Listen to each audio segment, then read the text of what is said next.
आदरणीय दर्शकवृन्द नमस्कार। म निर्दोषिका तामाङ नर्थ बेंगल अनि सिक्किमको लिडिङ न्यूज च्यानल एसके लाइभमा यहाँलाई हार्दिक स्वागत छ। अब सुन्नुहोस् आजका प्रमुख समाचारहरू। विश्वभरि नै महामारीको रूपमा फैलिरहेको कोरोना भाइरसको संक्रमणबाट भारतका पनि लगभग सबैजसो राज्यहरू प्रभावित भएको क्रममा कोभिड-19 को संक्रमणबाट पहाडी राज्य सिक्किम पनि अछुत रहन सकेन। सिक्किममा पनि आज प्रथम कोरोना भाइरस पोजिटिभ मामिला पुष्टि भएको छ। सिक्किम सरकारको स्वास्थ्य विभागका सचिव डाक्टर पेम्पा भुटियाले आज प्रेस कन्फरेन्स गरी उक्त कुराको जानकारी दिएका छन्। तिनले बताए अनुसार दक्षिण सिक्किम निवासी 25 वर्षीय उक्त संक्रमित व्यक्ति दिल्लीमा कोचिङ क्लास गरिरहेका थिए भने तिनी 17 मईको दिन निजी वाहन मार्फत सिलिगुडी आईएसएनटी बस मार्फत दक्षिण सिक्किम पुगी क्वारेन्टाइनमा बसेका थिए।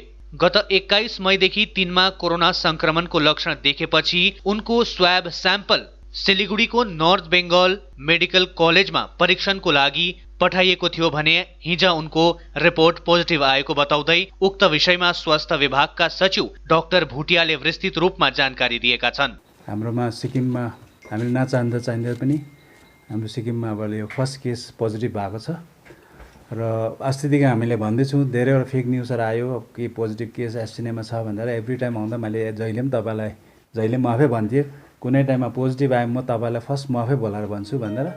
र आज पोजिटिभ केस फर्स्ट केस आयो र आएपछि अब मैले हेर्दा यो त भोलिको लागि पनि पर्खिन सक्दैन। हामीले इमिडिएटली तपाईँहरूलाई यो गरेर आई थिङ्क थ्रु डिपार्टमेन्ट नै पब्लिकलाई खबर गएको छ, राम्रो हो, पोजिटिभ हुन्छ जस्तो लाग्यो हामीले। त्यसले गर्दा चाहिँ हामी इमर्जेन्सीली तपाईँ सबैलाई यहाँ हामीले रिक्वेस्ट गरेर आइदिनु भनेर हामी यो हाम्रो यो रिपोर्ट चाहिँ तपाईँहरूलाई सार्वजनिक गर्ने हामी गर्दैछौँ। र अर्को कुरा चाहिँ अब फर्स्टमा त म तपाईँ सबैलाई एकदम थ्याङ्क यू पनि भनिदिन्छु, यति सर्ट नोटिसमा सबजना आइदिनु भयो and I am really please to see so many people here also. अब योले जति सक्दो जनताको सिक्किमको कुना कुनामा खबर पनि जाओस् कि अब डिटेल अब यो केसको बारेमा जान्दाखेरि चाहिँ यो जो अहिले पोजिटिभ भएको छ उहाँ चाहिँ दिल्लीको त्यो के अरे हैदरपुर भन्ने ठाउँमा चाहिँ 6-7 जनासँगै पेइङ गेस्टमा बस्दो रहेछ र त्यहाँदेखि ऊ चाहिँ कोचिङ क्लासेस लिँदो रहेछ। अब प्रिपरेसन युपिएससी के को लागि होला र कोचिङ क्लासेस गर्दै रहेछ। र त्यो हुँदाखेरि उहाँ चाहिँ सिक्किममा चाहिँ साउथ सिक्किमको हो। अब म नाम र एड्रेसहरू चाहिँ म भन्न सक्दिनँ। उहाँ चाहिँ 25 सालको भाइ हुनुसक्छ र कोभिडमा चाहिँ एउटा यङ एज अलिकति हाम्रो लागि पोजिटिभ यो हो। र उहाँ चाहिँ 17 डिसेम्बरमा त्यहाँबाट बसमा हिँड्नु भएको रहेछ। एउटा बस र इनोभा लिएर उहाँहरू दिल्लीबाट बसमा हिँडेर यहाँ सिलगढी यो 17 मेमा आएर त्यहाँदेखि 17 मेमा आएर चाहिँ सिलगढी आएर सिलगढीबाट चाहिँ हाम्रो एसएनटीमा बसमा आएछ र उहाँ साउथको हुनाले गर्दाखेरि मेल्लीपट्टि जानुपर्छ। त्योपट्टि चाहिँ टोटली बसमा 12 जना थिएछ र त्यो 12 जनामा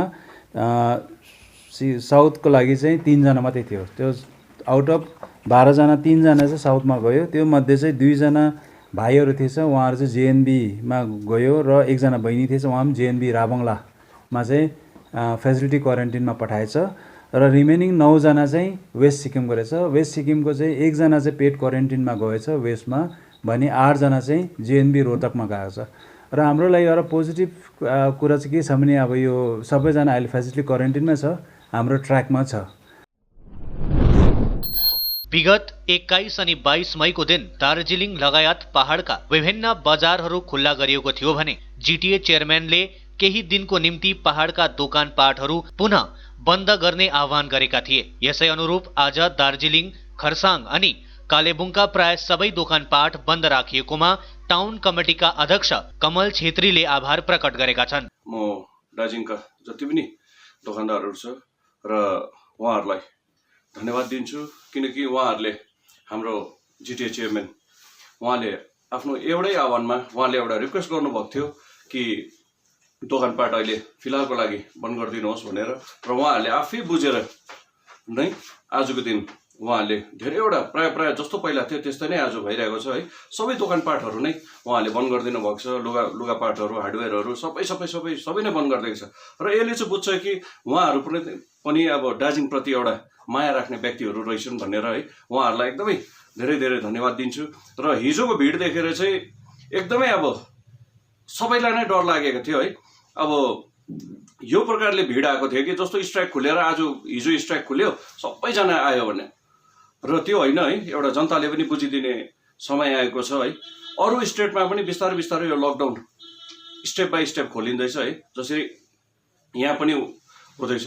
तर यहाँको परिस्थिति भिन्नै छ कतिवटा। उहाँहरू एकदमै प्रिपेयर छ, अगर पोजिटिभ भेटायो भने पनि उहाँहरूले चाहिँ त्यसलाई ट्रिटमेन्ट गर्ने भनेर उहाँहरू एकदमै प्रिपेयर भएर उहाँहरूले बिस्तारै बिस्तारै लकडाउन खोल्दैछ। र त्यसको तुलनामा हामी दार्जिलिङको हाम्रो हस्पिटल हेर्नुहोस् है, हाम्रोमा त्यस्तो डरलाग्दो फेसिलिटी छैन, हामीले लानुपर्ने एनबियू नै पर्छ। र जनता स्वयं नै सचेत भएर यसलाई अलिकति मनन गरिदिनुहोस्, किनभने यहाँ चाहिँ अब जुन प्रकारले हाम्रो अब भाइ बहिनीहरू, हाम्रो स्टुडेन्टहरू, नानीहरू जब स्टेटबाट उहाँहरू फर्केर आउँदैछ, उहाँहरू यति बिग्न छ। रेजिस्ट्रेसन गरेको खालि तपाईँहरूले हेऱ्यो भने 20,000 मोर देन 20,000 छ, र अरूहरू त्यसै आफ्नो आफ्नोमा आउँदैछ, ट्रेनमा आउँदैछ, श्रमिक ट्रेनमा आउँदैछ, अर्को ट्रेनमा आउँदैछ, कहिलेदेखि फ्लाइट खुल्दैछ, कतिजना आफ्नो निजी वाहनहरू लिएर आउँदैछ, ट्याक्सी लिएर आउँदैछ, र यो प्रकारको फ्लो दार्जिलिङमा आउँदैछ। र उहाँहरू आफ्नो आफ्नो जब घरमा दिल्ली, बम्बई, चेन्नई, बेङ्गलोर जहाँ पनि उहाँहरू बस्नु हुँदै थियो है, उहाँहरू एकदमै सेफ थियो होला, उहाँलाई थाहा छ म सेफ छु भनेर, किन उहाँहरू पनि यो 2 महिनासम्म लकडाउनमा उहाँहरू पनि सेफ भएर बसेको। तर यो जर्नीमा के हुनसक्छ भनेर तपाईँहरूको अगाडि प्रमाण छ। हाम्रो अस्ति भर्खरै एउटा केस आयो हाम्रो सौरेनीको, उहाँ आफ्नो घरमा बसुन्जेलसम्म एकदमै वहाँनिर ठिकै थियो, उहाँ पनि लकडाउन पालन गरेर बसिरहेको थियो। जब उहाँ आसाम गयो, आसाम पुगेपछि उहाँको चाहिँ पोजिटिभ भेटायो, र यहाँ उहाँको फ्यामिलीलाई चाहिँ फेरि टेस्ट गर्दाखेरि सबै फ्यामिली नेगेटिभ आयो। द्याट मिन्स उहाँ जब ट्राभल गर्दाखेरि उहाँ सङ्क्रमित भयो, इफेक्टेड भयो उहाँ नि। र त्यही जति पनि हाम्रो अब दाजुभाइ दिदीबहिनीहरू, नानीहरू, उहाँहरू पढेर उहाँहरू कलेजबाट जति पनि अब यहाँ घर फर्किँदैछ, र त्यो ट्राभल अवधिमा केही न केही हुनसक्छ, कुनै पनि एउटा सङ्क्रमित एउटा इफेक्टेड व्यक्तिसँग उहाँहरू टचमा आएर यहाँ पनि उहाँ पोजिटिभ हुनसक्छ। र त्यसले गर्दा दार्जिलिङमा अहिलेसम्म हामी ढुक्कै छ, जे पनि हामीले महाकाल बाबालाई छोडिदिन्छौँ है, महाकाल बाबा छँदैछ भनेर, त्यो होइन। र अब जति पनि आउँदैछ उहाँहरूलाई एउटा स्क्रिनिङ तल गरिँदैछ, फेरि यहाँ आएर डक्टरको स्वाब टेस्ट गराएर त्यो अलिकति पनि उहाँको बडीमा केही भेटाए, त्यस्तो ज्वरो छ, खोकी छ, सर्दी छ, कुनै पनि सिम्टम छ भने उहाँलाई इन्स्टिट्युसनल क्वारेन्टाइनमा राखिदिँदैछ, नभए चाहिँ सबैलाई नै होम क्वारेन्टाइनमा दिँदैछ।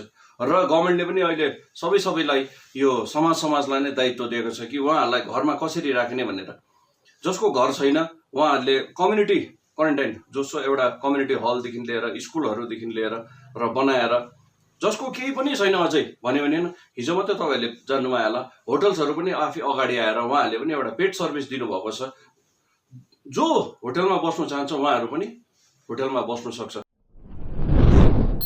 कोभिड-19 को महामारी बीच अध्ययन व रोजगारको सिलसिलामा बाहिर रहेका सेटोङ लाटपन्चर क्षेत्रका नागरिकहरू घर फर्किने क्रम सुरु भएको छ। यस्तो अवस्थामा नागरिकहरूमा कोरोनाको डर उत्पन्न हुँदै गएको देखिन्छ। उल्लेखित विषयलाई केन्द्र गरेर जीटीएले विभिन्न सामाजिक संघ संस्थाका प्रतिनिधि एवं सदस्यहरूलाई लिएर सर्वेलेन्स कमिटी गठन गर्न हेतु एउटा सभा सम्पन्न गर्यो। वैश्विक कोरोना संक्रमणको प्रभावले आज विश्वका मानवमा जुन प्रकारको भयावह स्थिति निम्ताइरहेको छ, यसबाट आफ्नो ठाउँलाई सुरक्षित राख्ने दायित्व समाजको रहन जाने कुरामा कमिटी क्षेत्रीय कार्यकर्ताहरूले जोड दिएका छन्। विशेष नागरिकहरूलाई रोगीदेखि होइन रोगबाट बाँच्ने अपील गर्दै कमिटीले सेटोङ लाटपन्चर क्षेत्रको शेल्पु, रेलोप र लङ्कु भ्यालीमा सभा आयोजन गरेर कमिटीलाई सहयोग पुर्याउने अनुरोध गरेका छन्। कमिटीका शिशिर राई, किशोर राई, प्रमोद राई, केबी गुरुङ, शिक्षक शिशिर कुमार राई तथा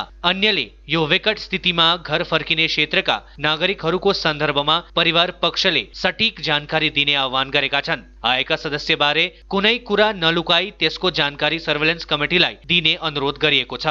र अहिले यो कोभिड-19 लाई लिएर जुन एउटा जनचेतनामूलक साथै जुन एउटा डाटा कलेक्सन गर्ने अनि समाजमा रहेको जति पनि क्षेत्रमा रहेको हाम्रो मानिसहरू छ जो अब फर्केर आउँदैछ, उनीहरूको सुरक्षाको निम्ति, गाउँको सुरक्षाको निम्ति अनि कस्तो पहलहरू गर्नुपर्ने अनि र मान्छेलाई कसरी सचेत बनाउनु पर्ने भन्ने बारेमा हामी समितिको तर्फबाट यो सर्भिलियन्स कमिटीको तर्फबाट हामीले हाम्रो सिटोङ लाटपन्चर समष्टिको थुप्रो क्षेत्रमा यो काम गरिरहेका छौँ र अहिले सिटोङ 1 अनि 2 हिजोसम्म हामीले सक्यौँ र आजदेखि हामी सिटोङ 3 पनि मोटामोटी आज हामी सम्पूर्ण क्षेत्र नै हामी यो जुन एउटा सचेतनमूलक काम गरिरहेछौँ त्यो आज हामी सक्नेछौँ र विशेष रूपले चाहिँ यो चाहिँ सर्भिलियन्स कमिटीको दायित्व चाहिँ के भन्दाखेरि अब जति पनि अहिले हेर्नुहोस् जति पनि मान्छे आउँदैछ उहाँहरू जति खुसी हुनुहुन्छ उहाँहरू सुरक्षित आइराख्नु भएको छ तर त्यति नै दुखी र आतङ्कित चाहिँ हाम्रो यो स्थानीय मानिस क्षेत्रमा रहेको सम्पूर्ण मानिसहरूमा एउटा आतङ्क छ बा यो लिएर आउँछ कि बा यो मान्छेले यस्तो सङ्क्रमित छ कि भन्ने कुराहरू छ तर हेर्नुहोस् हामी बिमारीसँग नडरौँ तर बिमारसँग डरौँ अनि त्यो हेला होचो भन्ने कुराहरू हामीले गर्नु हुँदैन अनि त्यसै कारणलाई त्यसको लागि सुरक्षित व्यवस्था चाहिँ सबैभन्दा उत्तम व्यवस्था चाहिँ के हो भन्दाखेरि क्षेत्रमा रहेको समाज हो समाजको ठुलो जिम्मेवारी पनि रहेको छ अनि अब अहिले यो हाम्रो त्यही उद्देश्यमा जिटिएले यो सर्भिलियन्स कमिटी खोलेको छ र यो कमिटीको आधारमा चाहिँ के हुन्छ भन्दाखेरि कतिजना कुन समाजमा बाहिरबाट आउँदैछ कुन जग्गाबाट आउँदैछ अनि उसलाई कस्तो प्रकारको व्यवहार गरिँदैछ अनि भोलिको दिनमा उसलाई के गर्नुपर्ने उसको सुरक्षाको निम्ति अनि गाउँको सुरक्षाको निम्ति क्षेत्रको सुरक्षाको निम्ति उसलाई कसो गर्नुपर्ने भन्ने बारेमा यो कमिटीहरू गठन गरिएको अनि यो हामीले डाटा कलेक्सन गाउँ क्षेत्रमा गएर गरिरहेका छौँ अनि सबैभन्दा ठुलो कुरो चाहिँ यो के हो भन्दाखेरि हामीले यो अराजनैतिक पाराले यसलाई राजनीतिसँग ट्याक्कै तुलना गर्न मिल्दैन र गर्नु पनि हुँदैन एउटा पुलको काम मात्रै हामीले गरेका छौँ र हिजो र आज बिहान पनि हामीले त्यो पुलको माध्यमले गर्दाखेरि चाहिँ आज त्यो बिमारीको त्यति भए पनि उद्धार भइरहेको छ र यसमा अब प्रशासनिक व्यवस्थालाई पनि हामी अब धन्यवाद दिनु कर लागेको छ र आज अब प्रत्येक मान्छेमा आतङ्कित पनि छ तर अब आतङ्कित हुँदाखेरि अब रोगसँग डराउनुपर्छ तर रोगीसँग चाहिँ डराउनु भएन नि त रोगलाई चाहिँ पर राख्नु तर रोगीलाई चाहिँ पर नराख्नु तर पनि हाम्रो मानसिकता कस्तो छ भने अब त्यो बिचरा अब त्यो बिमारीलाई त्यो लाक्षेखेती जुन अब गाउँ छ त्यो गाउँमा अब हिजै होम क्वारेन्टाइनमा राख्नु सकेको भए त यो सबै कुरा आउँथेन पनि होला यो अब एउटा एकअर्कामा आरोप प्रत्यारोप पनि लाग्थेन होला तर अब गाउँको मान्छेहरूले नै नमाने पश्चात त्यो समाजले गर्नु सकेको काम त्यति नै हो र अब भोलि दिनमा तपाईँ हाम्रो ठाउँमा पनि यस्तो खाली घटनाहरू यस्तो खाली स्थितिहरू नआओस् र यो सबै कुराबाट बाँच्नु निम्ति चाहिँ तपाईँ हामी पहिल्यैदेखिको प्रिपेयर भएर बसौँ भनेर नै यो सर्भिलियन्स कमिटीको माध्यमबाट तपाईँहरूलाई रिक्वेस्ट गर्न आएको हामी वास्तवमा अब हामीलाई पनि अब एउटा हेर्नुहोस् हामीलाई पनि अब यति बेला घरमा बसेर चुप लागेर बस्नुपर्ने हो तपाईँहरू पनि घरमै बस्नुपर्ने हो तपाईँहरू पनि किन आउनुभयो भनेर तपाईँहरू पनि चिन्तित हुनुहुन्छ म मेरो परिवारलाई पनि बचाउँछु मेरो गाउँठाउँलाई पनि बचाउँछु भन्ने तपाईँहरूमा पनि चिन्ता छ त्यस कारणले तपाईँहरू आउनुभयो र भोलिको दिनमा अब हामी सबैजना एकत्रित भएर एकमुष्ट भएर एकअर्कामा कम्प्याक्ट भएर गऱ्यौँ भने धेरैभन्दा धेरै यो रोगलाई हामी रोकथाम गर्न सक्छौँ यो सङ्क्रमित व्यक्तिहरूलाई राम्रो ट्रिटमेन्ट गर्न सक्छौँ र सही मात्रामा गर्न सक्छौँ त्यो बिमारीलाई पनि पोजिटिभ भाइब हामी छरिदिउँ न कसैलाई पनि यदि सङ्क्रमण भएको छ भने पनि उसलाई उल्टा तिमी त यस्तो उस्तो सङ्क्रमित भएछौ यस्तो भएछ अहिलेसम्म भ्याक्सिनै भएको छैन कुनै के उता छौ आफ्नो गाउँमा पस्दैन पस्छ टाढो गऱ्यो भने नेचुरली उसलाई डिप्रेसन भएर पनि उसले अब नराम्रो कर्म पनि गर्न सक्छ वैश्विक महामारी कोरोना भाइरसको बढ्दो संक्रमणलाई ध्यानमा राख्दै गोजाममु पुल बिजनबारी गोक समष्टिद्वारा आज बिजनबारी बजार परिसरमा पोस्टरिङ गरियो उक्त पोस्टरमा अब उसो पुल बिजनबारी समष्टिबाट व्यापारी अनि चालक वर्गलाई सिलगुडी आउजाउ गर्दा अनिवार्य रूपमा PPE लगाएर यात्रा गर्नुपर्ने लेखिएको छ पोस्टरमा अझ आफू पनि बाँचौं अनि अरूलाई पनि बचाऊ साथै ग्राहकहरूलाई बचाएर आफ्नो व्यापार वाणिज्यलाई बचाउनुहोस् भनी अपील पनि गरिएको छ समाचारको क्रममा अब पालो भएको छ एउटा छोटो विश्रामको 100% आयुर्वेदिक दमादमन किट प्राप्त करें और अपने फेफड़ों को बिना किसी दुष्प्रभाव के घातक वायरस से लड़ने की शक्ति बढ़ाए फेफड़ों की ताकत बढ़ाने और साथ ही साथ एलर्जी खांसी या फिर ब्रोंकाइटिस और अस्थमा जैसी बीमारियों से भी लड़ने के लिए राहत देती है दमादमन किट इस किट में आप पाएंगे दमादमन सिरप दमादमन चूर्ण दमादमन हर्बराज हर्बल टी जिसका मूल्य है 750 और आपको देने हैं सिर्फ 700 रुपए कॉन्टैक्ट नंबर 8597738095 तैयारी फ्लैट लाखों को बजट के तपाईले सिलगढीमा फ्ल्याट लिने सोच बनाउनु भएको छ?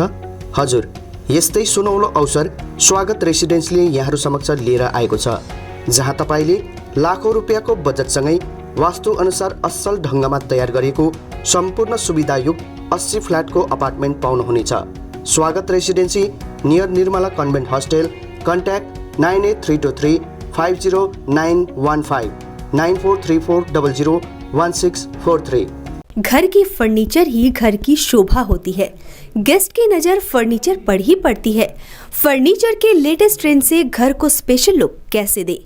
फर्नीचर जंक्शन 3 मंजिलों में और 25,000 वर्ग फुट में फैले हुए फर्नीचर का एक अच्छा संग्रह है। शोरूम में हर किस्म के फर्नीचर कम कीमतों में उपलब्ध। विश्रामपछि यहाँलाई पुनः स्वागत छ। दार्जिलिङ च्याम्बर अफ कमर्सले जिटिए चेयरम्यान अनित थापाको पहाडका दोकानहरू केही दिन पुनः बन्द गर्नुपर्ने आह्वानलाई समर्थन गरेका छन्। दार्जिलिङ च्याम्बर अफ कमर्सका उपाध्यक्ष विमल मिस्त्रीले आज उक्त बन्द गर्नुपर्ने जसले कोरोना भाइरसको चेनलाई ब्रेक गर्न सक्ने बताएका छन्। चेम्बर अफ कमर्सको तर्फबाट म यो भन्न चाहन्छु कि हामीलाई जिटिएका चेयरम्यान श्री अनित थापाबाट रिक्वेस्ट आएको थियो कि हामीले यो लकडाउनलाई अझै केही दिनको लागि कन्टिन्यू गरिदिनु। त हामीले हाम्रा चेम्बर अफ कमर्सको अन्तर्गत जुन जुन एसोसिएसनहरू छ उहाँहरूसित कन्सल्ट गरिकन हामीले यो निर्णय लियौँ कि यो हामीले लकडाउन चाहिँ कन्टिन्यू गर्नुपर्ने नै हो।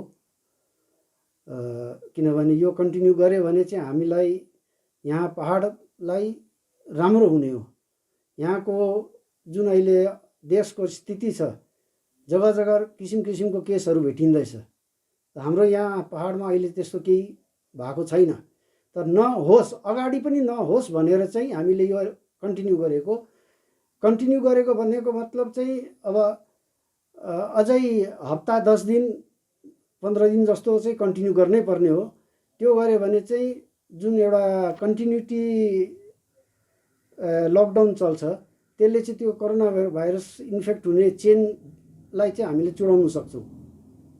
त हामीले वेस्ट बेङ्गलको नोटिफिकेसनको अनुसार 21 तारिकको दिन खोल्यौँ। त त्यो बेला हाम्रोमा कुनै जिटिएको तर्फबाट केही खबरहरू थिएन। अगर हामीले खबरहरू त्यहाँबाट अलिक पहिला पाइदिएको भए हामीले त्यो 21 र 22 पनि नखोल्ने। हामीले एकदम पूर्ण समर्थनको हिसाबले नै लकडाउन कन्टिन्यू गर्ने हाम्रो यही विचार थियो।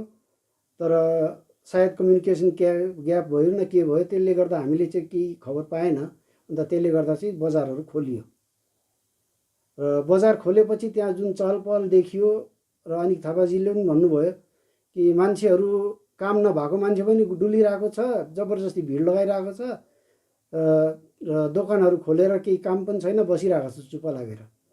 त्योभन्दा त बरु बन्द गरेर लकडाउन राखेकै राम्रो हो भन्दा कुरो ठिकै हो। कालेबुङ नगरपालिका अनि रक्सबेरी तथा गुरु स्वीट्सद्वारा लकडाउनको आरम्भदेखि नै विपन्न मानिसहरूलाई खाद्यान्न तथा साग सब्जी जस्ता राहत वितरण गरिने कार्यको पहिलो चरण आज समाप्त भयो। आज कालेबुङ हाट बजारमा सैकडौं मानिसहरूलाई राहत वितरण गरियो। राहत वितरण कार्यक्रमको अगुवाई स्वयं नगरपालिका चेयरम्यान रवि प्रधानले गरेका थिए। उल्लेखनीय बितेको लगभग 2 महिनादेखि नगरपालिका गुरु स्वीट्स, रक्सबेरी अनि पछिबाट जोडिएको 3 C's जस्ता व्यापारिक प्रतिष्ठानले कालेबुङ नगरपालिकाका सम्पूर्ण वार्डहरूमा खाद्यान्न तथा राहतका सामानहरू वितरण गरेका थिए। यसबाहेक उनीहरूले लिङसे, लिङसेखा लगायत विभिन्न पञ्चायत अनि खासमल क्षेत्रका गाउँ बस्तीहरूमा पनि उनीहरूले उक्त राहत वितरण गरेका छन्। यसबारेमा चेयरम्यान रवि प्रधानले विस्तृत रूपमा जानकारी दिएका छन्। लकडाउन भएपछि जुन चाहिँ कोरोनाको अलिकति यो जुन प्रकार आतंक भएपछि मान्छेहरूकोमा धेरै अब लगभग 2 महिना पनि बेसी भइसक्यो है। र मान्छेकोमा आर्थिक अवस्था अलिकति डगमगाएर अब अलिकति सोच्ने अवस्थामै छ। र यसलाई हेरेर नै एनजिओजहरूदेखि लिएर सम्पूर्ण पार्टीदेखि लिएर हामी नगरपालिका पनि केही गाउँमा गएर बस्तीमा गएर वार्डमा हामीले यो राहतको सामग्रीहरू बाँड्नेमा सम्पूर्ण लागि नै रहेको छ, सबैले हेल्प गरिरहेको छ।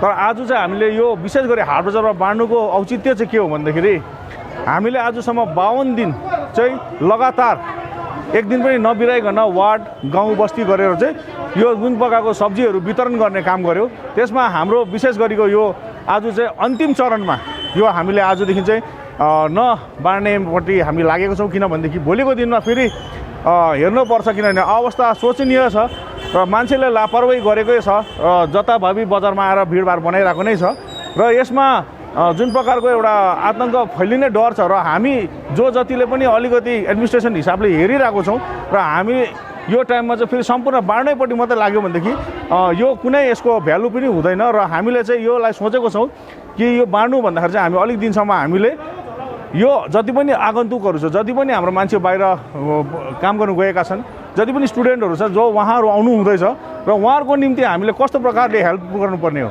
त्यो विषयलाई लिएर चाहिँ हामीले विशेष गरी नगरपालिकाले चाहिँ अर्को प्रकारले यो सेवा पुर्याउनुको निम्ति हामीले एउटा प्लान गरिसकेको छौँ र त्यसैले गर्दाखेरि आज जुन प्रकारले हामीलाई डे 1 देखि जुन चाहिँ सुमित अग्रवाल रक्सबेरीको साथीले, सिलगढीको कोरोना भाइरस रिलिफ फन्डको साथीहरूले र हाम्रो कालिम्पोङको पनि कतिजना सजग व्यक्तिहरूले हामीलाई जुन प्रकारको सहयोग पुऱ्याएको छ त्यो अनुरूप आज चाहिँ हामीले अन्तिम 52वां दिनमा चाहिँ हामीले यो हाट बजारमा अन्तिम चरण यो डिस्ट्रिब्युसन गरेर चाहिँ अब उपरान्त चाहिँ हामी बाँड्दैनौँ भन्ने एउटा सन्देश पनि र यो एउटा कुरा के हो भन्दाखेरि यहाँ बजारमा जुन प्रकारले आएको छ हामीले सम्पूर्णलाई सेनिटाइज गरेर हामीले सेनिटाइजर लगाएर अनि सब्जी वितरण गर्दैछौँ र जग्गामा भन्दै पनि छौँ हामीले डिस्टेन्स अलिकति मेन्टेन गर्नुपर्छ, मास्क लगाउनुपर्छ, सेनिटाइजर युज गर्नुपर्छ र राम्रोसँगले सेफ भएर बस्यौँ भनेदेखि चाहिँ भोलिको दिनमा हाम्रो कालिम्पोङ चाहिँ सेफ हुन्छ। नत्र भनेदेखि भोलिको दिनमा एउटा ठुलो दिन आउँदैछ, त्यसले कुनै प्रकारको क्षति पुग्यो भनेदेखि हामीलाई त्यो सम्हाल्नु धेरै साह्रो पर्छ भन्ने जुन सोच विचारलाई हामीले अलिकति मान्छेमा अलिकति सूचना स्वरूप उहाँहरूलाई आदान प्रदान गर्ने काम पनि गरिरहेको छौँ। United Christian minority organisation UCMO ले पश्चिम बंगाल पहाड़िया माइनोरिटी विभाग बोर्ड का चेयरमैन रेवरेंड फादर सोलेमन सुब्बा अनि हिल तृणमूल का संयोजक NV खवास को विशेष उपस्थिति में जोरबंगलो सुकिया पोखरी अंतर्गत पर्ने भालुखोप बस्ती अप्पर तुङसुङ चिया कमान में अनि लोअर तुङसुङ चिया कमान का लगभग 350 परिवारलाई निशुल्क खाद्य सामग्री वितरण गरेका छन्। तपाईहरुलाई यसरी एउटा सहायता प्रदान गर्नु सक्यो यो कमान बन्द भएकोमा तपाईहरुको पक्षबाट धेरै धेरै हामी उहाँलाई धन्यवाद दिन चाहन्छौं। अनि यो लकडाउनको समयमा तपाईहरुलाई हामी के आह्वान पनि गर्न चाहन्छौं भने यो कोभिड-19 कसैले रोकेर रोक्नु सक्ने कुरो छैन। अब यो कोभिड-19 लाई त अब हामीले जीवनको एउटा अंग भनेर अपनाउनु पर्छ, योसँग जुझ्नु पर्छ, यससँग भाग्नु पनि सक्दैनौँ हामी, योसँग जुझ्नु पर्छ। जुझ्नुको लागि धेरै गाइडलाइनहरू सरकारहरूले तय गरेको छ, हेल्थको ठुल्ठुलो एक्सपर्टहरूले तय गरेको छ, जस्तै सामाजिक दूरी, बाहिर निस्किँदाखेरि सबैले मास्क लगाएर निस्किनुपर्ने, सामाजिक दूरी, ठुल्ठुलो भेला नगर्नुपर्ने, यो सब चिजलाई हामीले अप्नाएर जानुपर्छ। यसले नै हामी कोभिडलाई फाइट गर्न सक्छौँ। कोभिडको अहिलेसम्म कुनै भ्याक्सिन निस्केको छैन, दबाई निस्केको छैन। यसले गर्दाखेरि जति हामी सरकारले दिएको गाइडलाइन छ यसलाई सिरोपर गरेर हामी अघि हिँड्यौँ भने मलाई लाग्छ यो कोभिडलाई हामी सजिलैसँग फाइट गर्न सक्छौँ। र यसै सन्दर्भमा यहाँ रेभरेन्ड फादर सोलोमन सुब्बालाई पनि 2 शब्द राखिदिने म अनुरोध गर्छु। लकडाउनको पहिलो चरणदेखि नै हामीले विभिन्न ठाउँहरूमा यसरी राहत वितरण गर्ने कार्यक्रम गरिराखेका छौँ। हुन त हामीसित प्रशस्त भएर होइन, तर हामीले पनि कसैको सहयोग पाएर नै एकले अर्कालाई वास्ता गरौँ भन्ने उद्देश्यले यो काम गरिराखेको छौँ। किनभने बाइबलको वचनमा यसरी लेखिएको छ, गरिब दुखी विधवा र अनाथहरूको सेवा गर र वास्ता गर भनेर। अनि यी दिनहरूमा आज जुन स्थितिहरू परिआएको छ, UCMO भनेर भनिन्छ, युनाइटेड क्रिस्चियन माइनोरिटी अर्गनाइजेसन, जो चाहिँ एउटा पहाडमा सबैभन्दा ठुलो एउटा सङ्गठन, इसाई सङ्गठन भएर गएको छ, जसको हामी तराई डुवर्सदेखि लिएर कालिम्पोङ भेगदेखि लिएर विभिन्न ठाउँहरूमा UCMO छ, हाम्रो एउटा सङ्गठन छ, जो चाहिँ हाम्रो पर्यावरण तथा जैव विविधताको संरक्षण परिप्रेक्ष्यतामा हरित क्रान्ति हुन जरुरी छ। उक्त मन्तव्य इन्टरनेशनल बायो डाइभर्सिटी डे को अवसरमा पूर्व छिरिङ शेर्पाले व्यक्त गरेका छन्। सुकिया पोखरी खण्ड BMC को तत्वाधानमा शुक्रबार अन्तर्राष्ट्रिय बायोलोजिकल डाइभर्सिटी डे पालन गरियो। उक्त उपलक्ष्यमा सिमाना बजार गोलीटार पर्यटन केन्द्रमा विभिन्न प्रजातिको फूल अनि बिरुवा रोप्ने काम भयो। विशेष कोरोना भाइरसको संक्रमणदेखि बाँच्न अनि सरकारले जारी गरेका गाइडलाइन्सलाई ध्यानमा राखेर लघु कार्यक्रम बीच बोट बिरुवा रोपिएको थियो। हाल सोशल डिस्टेन्सिङको महत्व र आवश्यकतासँगै पर्यावरण संरक्षण अनि जैविक विविधताको उत्थान हुनुपर्ने विषयमाथि जोर दिएको कमिटीका पूर्व छिरिङ शेर्पाले बताए। यस वर्षको theme our solution are in nature रहेको थियो अनि हामी हाम्रो पर्यावरण अनि जैविक विविधताको संरक्षण गर्नुपर्छ अनि यो समयको माग रहेको पनि शेर्पाले थप जनाएका छन्।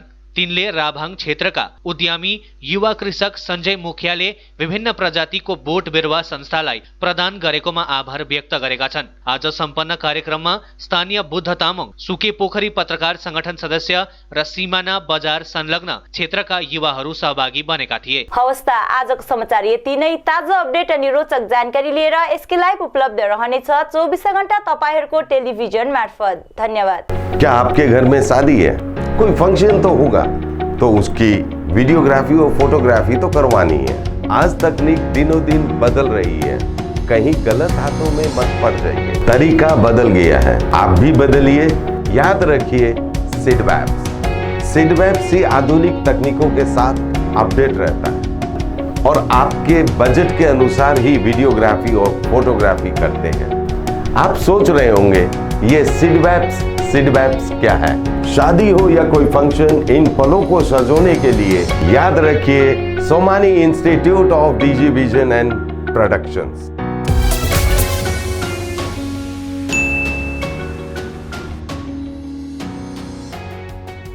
के तपाईँ एक नागरिक संवाददाता बन्न चाहनुहुन्छ?